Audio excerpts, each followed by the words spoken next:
ચર્ચાઓ થઈ અને કયા પ્રશ્નોની રજૂઆત કરી? આજે નર્મદા જિલ્લા કલેક્ટર સાહેબની અધ્યક્ષતામાં જિલ્લા સંકલન અને ફરિયાદ નિવારણ સમિતિની બેઠક હતી. એમાં ભરૂચ સાંસદ માન્ય મનસુખભાઈ વસાવા અને નાંદોદના ધારાસભ્ય શ્રી દર્શનાબેન દેશમુખ અને તમામ શાખાના અધિકારીઓ શ્રીઓની ઉપસ્થિતિમાં જિલ્લાના પ્રજાલક્ષી પ્રશ્નોની તંદુરસ્ત ચર્ચાઓ થઈ છે. જેમ કે નર્મદા જિલ્લામાં આધાર કાર્ડ અપડેટ કરાવવા અને કેવાયસીની જે સમસ્યા ઊભી થઈ છે એની તાત્કાલિક ધોરણે નિરાકરણ આવે. સાથે નર્મદા જિલ્લાના રોડ એ નેશનલ હાઈવે હોય, સ્ટેટ હાઈવે હોય કે જિલ્લા પંચાયતના માર્ગ મકાન વિભાગના હસ્તક હોય, તમામ ખાડાઓ ઝુંબેશના રૂપે પૂરવામાં આવે અને યાલ ખાતે જે બ્રિજ તૂટી ગયો છે એની વૈકલ્પિક વ્યવસ્થા કરવામાં આવે. સાથે સાથે જ્યાં પણ શિક્ષકો નથી, જેમ કે રીંગાપાદર હોય, માથાવલી હોય, તાત્કાલિક ધોરણે શિક્ષકો મૂકવામાં આવે. એવી જ રીતે અન્ન નાગરિક પુરવઠાનું અનાજ સમયાંતરે સપ્લાય કરવામાં આવે અને લાભાર્થી સુધી યોગ્ય ક્વોલિટીનું પૂરતું પ્રમાણમાં અનાજ પહોંચી જાય. એવી જ રીતે આ વિસ્તારમાં વન વિભાગ દ્વારા બહારથી દીપડાઓ પકડીને છોડવામાં આવે છે, એ પણ બંધ કરવામાં આવે.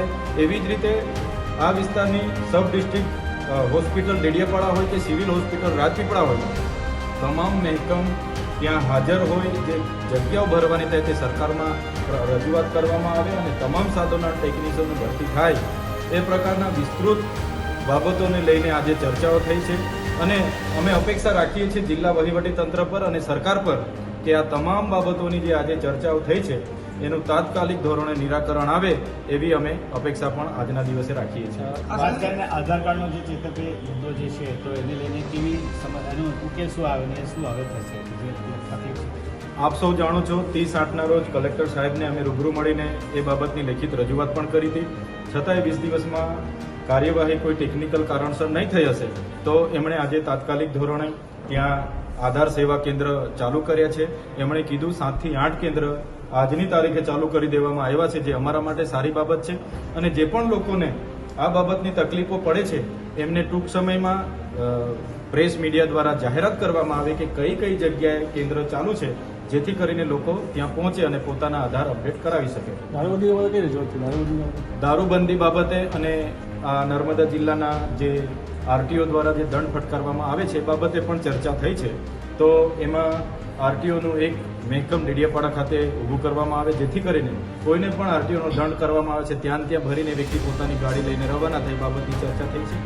દારૂબંધી બાબતે દર્શનાબેન દેશમુખની રજૂઆત હતી, તો ધારાસભ્યશ્રીની રજૂઆતને ધ્યાને લઈને એસપી સાહેબે એમને જે પણ હમણાં જે સ્ટ્રાઇકો કરી છે એ બાબતની માહિતી એમને પૂરી પાડવાની એમણે કીધું છે અને આવનાર દિવસોમાં દારૂબંધી અટકાવવા માટે નર્મદા પોલીસ આગળની કાર્યવાહી કરશે એ બાબતની પણ એમને બાહેધરી આપી છે. સદસ્યતા અભિયાનની તમે રજૂઆત કરી એવી ચર્ચા થઈ. આજે સદસ્યતા અભિયાનને લઈને જે ડેડિયાપાડામાં મનરેગાના કર્મચારીઓને જે ટીડીઓ દ્વારા સૂચનાઓ આપવામાં આવી હતી ત્યારે એની લઈને પણ આજે ચર્ચાઓ થઈ છે. ત્યારે એમાં તપાસ ચાલુ છે અને ટૂંક જ સમયમાં એ બાબતનો રિપોર્ટ અમને સુપ્રત કરવાની કલેક્ટર સાહેબે અમને અને ડીડીઓ સાહેબે અમને બાહેધરી આપી છે. આપણે જે અધિકારીનું નામ લીધું હતું એ અધિકારી બી આજે ત્યાં હાજર હતા. હા, શું જણાવું, આપણે ડેડિયાપાડાના જગદીશ સોની કરીને જે ટીડીઓ શ્રી છે એ પણ હાજર હતા. એમણે પોતે એવું કીધું છે કે ઉપરથી કોઈ સૂચના મળી નહોતી, છતાંય જે કર્મચારીઓ જે ઝુંબેશના રૂપે હજારોની સંખ્યામાં સભ્ય નોંધણી કરી છે તો એમણે કીધું સરકારશ્રીની ગાઈડલાઈન જોઈશું અને કર્મચારીઓ જો આમાં દોષી ઠેરાશે તો એમના પર કડક કાર્યવાહી કરવામાં આવશે.